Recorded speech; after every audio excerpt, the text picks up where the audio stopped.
You walk into your bedroom at the end of a long day, and your chest tightens.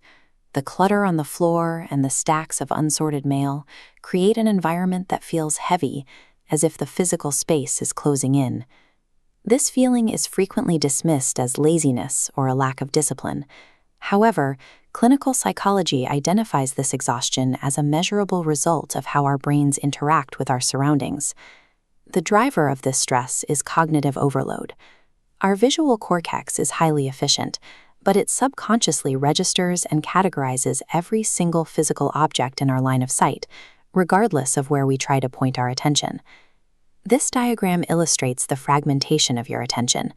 The center node represents your brain's working memory, while every radiating line represents an object in your room demanding a microfraction of that bandwidth.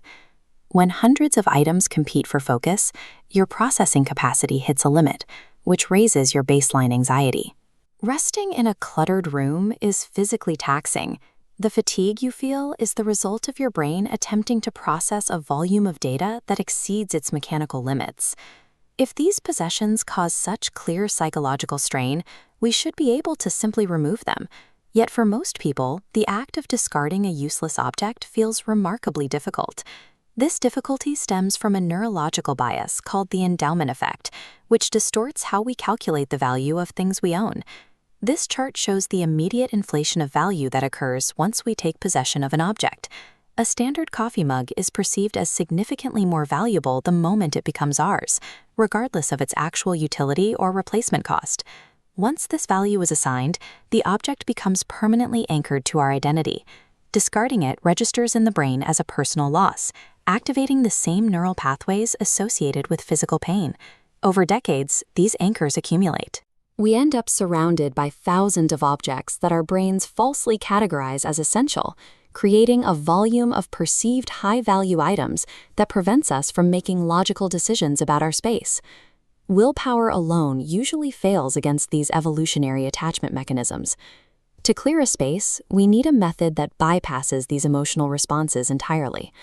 One such method comes from a Swedish behavioral intervention developed to manage the burden of physical possessions.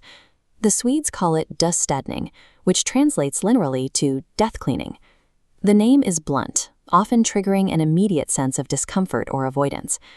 Döstädning is not limited to end-of-life preparations. It is a system designed for anyone who feels overwhelmed by their environment. This practice uses the perspective of mortality as a tool for present-day bandwidth optimization. By viewing our possessions through a long-term lens, we can strip away the temporary emotional weight we attach to clutter. While standard organizing focuses on better storage and neater piles, it merely hides the cognitive load. Döstädning requires the permanent removal of the object from your environment.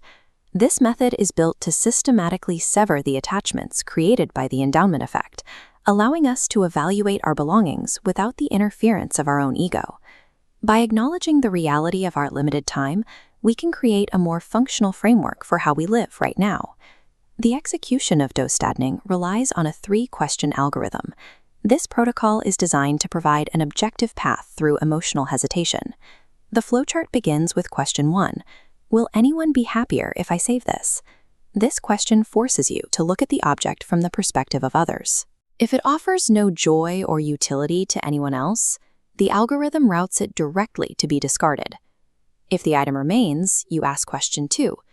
Does this hold current utility or just past guilt? We often keep unworn clothes or abandoned hobby equipment because throwing them away feels like admitting a mistake. That guilt mimics practical value, but the algorithm identifies it as a psychological burden and filters the item out. Finally, question 3 addresses meaning. Is this sentimental item actually preserving a memory or just taking up space? Truly significant items are kept, but they are limited to a single small container. When that container is full, the quota is reached. As items move through these filters and leave the home, the brain stops the constant task of processing their value. The visual cortex relaxes, providing immediate psychological relief. This 3-question system acts as an objective bypass, moving us past the subjective traps that usually keep us tethered to our clutter. Standing in a room that has been fully unburdened produces a specific psychological shift. The primary result is a significant reduction in visual noise. You experience the restoration of negative space.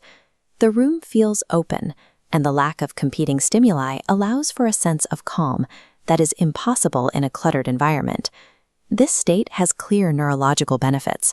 With fewer objects demanding attention, your baseline focus improves and cortisol levels decline.